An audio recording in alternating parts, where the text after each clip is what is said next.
Good morning students, my name is Roma Khare and we are going to start exercise 8.9 from R.D. Sharma. Question number 1. Ashu is x years old while his mother, Mrs. Veena, is x square years old. देखिए इन questions को करने के लिए सबसे पहले हमें ये समझना होगा कि इन क्वेश्चंस में किस टाइप के क्वेश्चंस यूजुअली पूछे जाते हैं. यहाँ पर दो पर्सन्स होंगे, दोनों पर्सन्स की प्रेजेंट एज के बारे में आपसे पूछा जाएगा कि आप उनकी प्रेजेंट एज फाइंड आउट करिए. क्वेश्चन का एंड देखिए, कहता है फाइंड देयर प्रेजेंट एजेस. इसका मतलब कि हमेशा हमें क्वेश्चन के अंदर अज्यूम करना होगा कि जो दो पर्सन है उनकी प्रेजेंट एज कितनी है. दो पर्सन है कौन कौन? आशु और आशु के mother which is Mrs Veena, है ना. सो हम इनकी प्रेजेंट एज को अज्यूम करते हैं. सो प्रेजेंट एज ऑफ आशु, आशु की प्रेजेंट एज को हम क्या अज्यूम करें?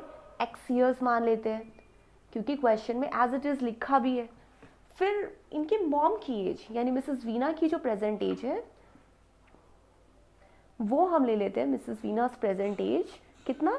X square years. और most of the time in questions में यही होता है कि जो इनकी प्रेजेंट एज होती है ना, कंपैरिजन प्रेजेंट एज का नहीं होता. मोस्ट ऑफ द टाइम जो कंपैरिजन होता है वो होता है इनकी आने वाली एज का. यानी कि अगर हम ये सोचें कि आज से 5 ईयर्स हेंस मतलब 5 साल के बाद, 5 साल के बाद इन दोनों की एज कितनी होगी? आशु की एज हो जाएगी x प्लस 5 और मिसेस वीना की एज कितनी होगी? X square plus 5. क्वेश्चन के अंदर इन दो एज के बारे में कंपैरिजन गिवन है. इनका कहना है 5 years hence Mrs Veena will be 3 times old age Ashu. यानी कि मिसेस वीना अपने बेटे की एज की 3 टाइम्स हो जाएंगी. तो बेटे की एज ये है, आशु की एज को अगर हम 3 टाइम्स कर देंगे तो इनकी मॉम की एज आ जाएगी. यही इस क्वेश्चन को करने का तरीका है. सबसे पहले आप क्या करेंगे? दोनों की प्रेजेंट एज अज्यूम करेंगे.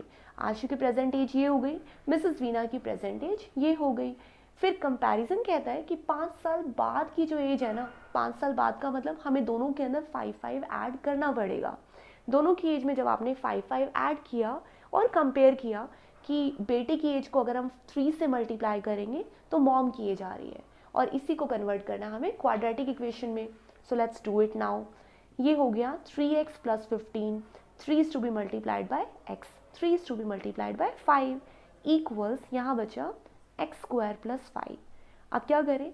ये दोनों टर्म्स हम इक्वल के वहाँ शिफ्ट करते हैं, यहाँ बचा 0. एक्स स्क्वायर प्लस 5 ये सारा जब यहाँ पर शिफ्ट हुआ तो माइनस का 3x और प्लस का 15 बचा. 0 एक्स स्क्वायर, एक्स वाली जो टर्म है वो सिर्फ एक ही है -3x, लेकिन जो कांस्टेंट टर्म है वो दोनों ऐड हो सकती है. प्लस का 20 इक्वल्स, सॉरी 0 हम यहाँ ऑलरेडी लिख चुके हैं. फैक्टर्स बना लेते हैं. 20 के अकॉर्डिंग क्या फैक्टर्स बनाए? नहीं यहाँ पर, हाँ ठीक है, 20 के अकॉर्डिंग फैक्टर्स बनाते हैं. दैट कैन बी 4 और 5. नो, इस क्वेश्चन में मिस्टेक ये हुई है कि जब अपने 15 को यहाँ शिफ्ट किया उसका साइन नहीं चेंज किया है ना. So it should be minus का 15, और ये भी फिर माइनस का जो आंसर है ये हो जाएगा -15 और प्लस 5 -10. अब फैक्टर्स बनाते हैं. एक्स स्क्वायर माइनस 10 के अकॉर्डिंग अगर फैक्टर करें तो 5 और 2, 5 और 2 को मल्टीप्लाई करने पर 10 आएगा, और सब्ट्रैक्ट करके -3 हम रख सकते हैं अगर मैं -5x और प्लस 2x लूँ तो. राइट, देखिए इन दोनों को सब्ट्रैक्ट करके वी कैन गेट -3, मल्टीप्लाई करके we can get -10. So 0 equals x common, या मेरे पास बचा x -5 plus 2 common x -5. So दो फैक्टर्स जो आए उसमें से एक x -5 और एक x प्लस 2. तो इसका मतलब मेरे पास जो पॉजिटिव वैल्यू आ गई वो 5 आ गई, और negative value we can't take, so let's reject it. So ये है x इक्वल्स 5. बट क्या क्वेश्चन हमारा यहाँ एंड होता है? बिल्कुल भी नहीं. जैसे आपको x की वैल्यू मिलेगी आप उस वैल्यू को कहाँ पुट करेंगे? आशु और मिसेस वीना की एज फाइंड आउट करने के लिए. देखिए हमारे पास सिर्फ x की वैल्यू आई है, तो इसका मतलब ये हुआ कि आशु की जो एज हुई वो कितनी हो जाएगी?